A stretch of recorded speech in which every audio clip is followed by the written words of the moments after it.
If you're over 65, these simple bed exercises can get your blood moving faster than walking, and you'll do them right in your own bed, first thing in the morning, or just before you go to sleep. Here's why they work. Circulation is your cardiovascular system doing its most important job, pushing blood, and the oxygen inside it, all the way down to the cells in your legs, your ankles, your feet. But your legs are the farthest point from your heart, and when you're upright, gravity fights that blood the entire way back up, so it pools. And that pooling is the heaviness, the swelling, the cold feet at night, along with the inflammation and toxins your body can't flush out. But the moment you lie down, gravity stops fighting you. Now, every time you contract these muscles, you squeeze down on the veins in your legs, and those veins push the blood, the swelling, the inflammation, all of it, back up toward your heart. And here's the part almost nobody tells you. Once your legs are resting above your heart, that fluid finally has somewhere to go. So in the next few minutes, I'll walk you through all 5 exercises. No standing, no equipment. Stay with me to the end, because the order matters more than you think. The 5th exercise moves more blood than the other 4 combined. And if that heaviness and swelling sounds familiar, these aren't just signs of getting older, they're messages. This is one of the most fixable problems in the body, and circulation responds to movement almost instantly. That squeeze, it's your calves. That's why doctors call them your second heart.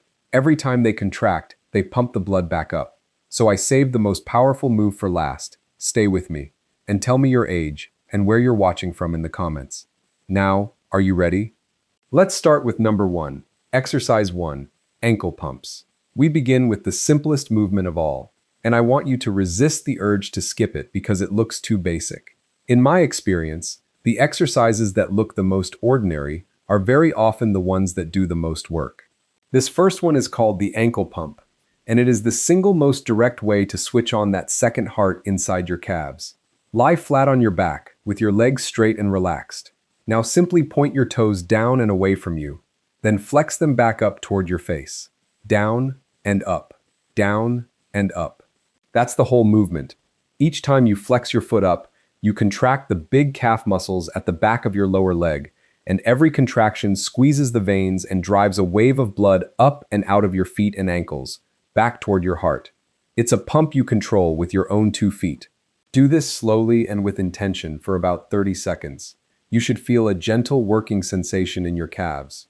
Now here's a small trick that makes a big difference, especially if your ankles swell. Place a pillow or 2 under your ankles so your feet sit slightly higher than your heart. Now when you pump, gravity is actually helping drain that swelling upward. Remember this simple rule. Anything you lift above the level of the heart will drain toward the heart. Start with 30 seconds, rest for a moment, then do one more round of 30 seconds. As it becomes easier over the coming weeks, work up to a full minute at a time. This is one of the few exercises you can safely do every single day, morning and night, as often as you like. And here's a clarity check before we move on. If your ankles feel puffy, or your socks leave marks at the end of the day, that is not a sign you're too far gone. That's simply information. Your body's showing you where the blood is pooling, and information is exactly where improvement begins. If this is already making sense to you, take 1 second to tap the like button so more seniors can find this video. Now, let's wake up the joints with exercise number 2. Exercise 2, ankle circles. The second exercise builds directly on the first, and it targets an area almost everyone ignores, the ankle joint itself and the small muscles wrapped around it. It's called the ankle circle, and it does 2 important jobs at once. It keeps a stiff joint moving freely, and it drives blood through the smallest, most delicate vessels down in your feet, the very vessels that lose circulation first. Still lying comfortably on your back, lift one leg just slightly off the bed, or simply keep your heel resting and lift only the foot. Now slowly rotate your foot in a big, smooth circle from the ankle. Go in one direction for about 15 to 20 seconds, then reverse and circle the other way for another 15 to 20 seconds. Then switch and do the same with your other foot. As you make these circles, you're not only mobilizing the ankle, you're gently engaging the muscles up in your thighs and even your hips to keep the leg steady in the air. It's a quiet, full lower leg wake-up call, and because the ankle acts as a gateway for blood flowing into and out of the foot, Keeping this joint loose and mobile keeps circulation reaching all the way down to your toes. Spend about 30 to 40 seconds on each foot, and go slowly. This is not a race, and rushing only makes it sloppy. Stiff, locked up ankles are one of the most common hidden reasons circulation slows in the feet. So the freer this joint moves, the better your blood flows, and the warmer your feet become. Here's why this matters far more than it looks. So many people over 65 quietly stop trusting their feet. They shuffle. They hesitate before stepping. They feel unsteady on their own two legs. A mobile, well-circulated ankle is the foundation of a steady, confident step. You're not just improving blood flow here, you're rebuilding trust between your brain and your feet. Now that the lower legs are awake, let's move up the leg and target one of the most overlooked muscle groups in the entire body. Exercise 3. Thigh squeezes. Exercise number 3 is one of my personal favorites because it activates a large muscle group most people have simply never trained, and it does remarkable things for the blood flow deep inside your legs. It's called the thigh squeeze, and all you need for it is an ordinary pillow. Bend both knees so your feet are flat on the bed and your knees are pointing up toward the ceiling. Place a pillow between your knees. Now gently squeeze your knees together into that pillow. Hold the squeeze firmly for about 5 seconds, and then release for a second or two. Squeeze again for 5 seconds. Release. You'll continue this steady rhythm for a good minute or so. Here's what's happening inside your legs when you squeeze. You're activating your inner thigh muscles, called the adductors. These are large, strong muscles, and when they contract, they press firmly on the deep veins running through your thighs and drive a large volume of blood upward toward your heart. This is a simple truth of circulation. The bigger the muscle you contract, the more blood it moves. That's exactly why this humble little squeeze is so effective. Start with about a minute of gentle squeeze and release. There is no need to squeeze with all your might. A firm, steady, comfortable squeeze is more than enough. As you get stronger over the weeks, you can hold each squeeze a little longer, up to 8 or even 10 seconds, and add a second minute. And here's the payoff that connects to everything else. Strong inner thighs don't only improve circulation. They stabilize your knees, they support your hips, and they make walking noticeably steadier and more balanced. So this one small movement is doing double duty, feeding your legs with fresh blood while quietly making you steadier on your feet. And speaking of moving big volumes of blood, the next 2 exercises are the 2 biggest pumps of the entire routine. Let's keep going. Exercise 4. Bicycle legs. Now we pick up the pace just a little.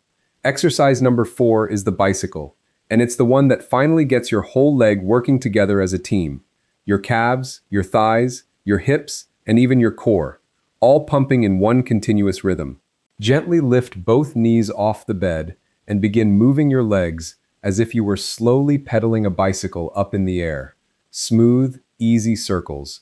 Don't worry one bit about speed. Now, if your lower back feels any strain at all, here's the simple fix that makes it safe and comfortable. Slide the backs of your hands underneath your buttocks. That small support tilts your pelvis, takes the pressure off your lower back, and makes the whole movement far easier. This one trick lets almost anyone do the bicycle safely.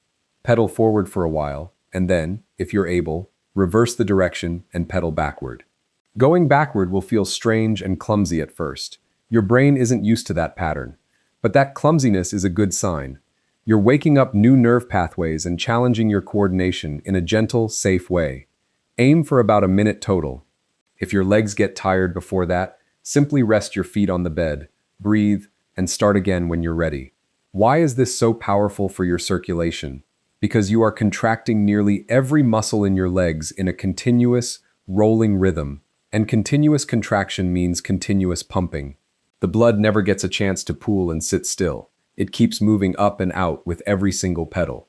As a bonus, you're strengthening the abdominal muscles that support your posture and protect your lower back. This is usually the moment people begin to truly feel it. A warmth spreading up through the legs, a lightness where there was heaviness before.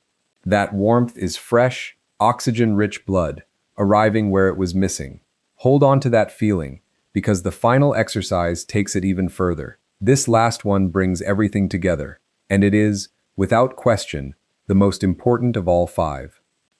Exercise 5, glute bridges, the most important one. Here we are at exercise number 5, And I promised you at the very start that this single movement moves more blood in one motion than the other four combined. Now I'll show you why. It's called the glute bridge, and it deserves your full attention. Lie on your back with your knees bent and your feet planted flat on the bed, about hip-width apart. Now, press your feet down into the mattress and gently lift your hips and buttocks up off the bed. You don't need to go high. A comfortable, controlled lift is perfect.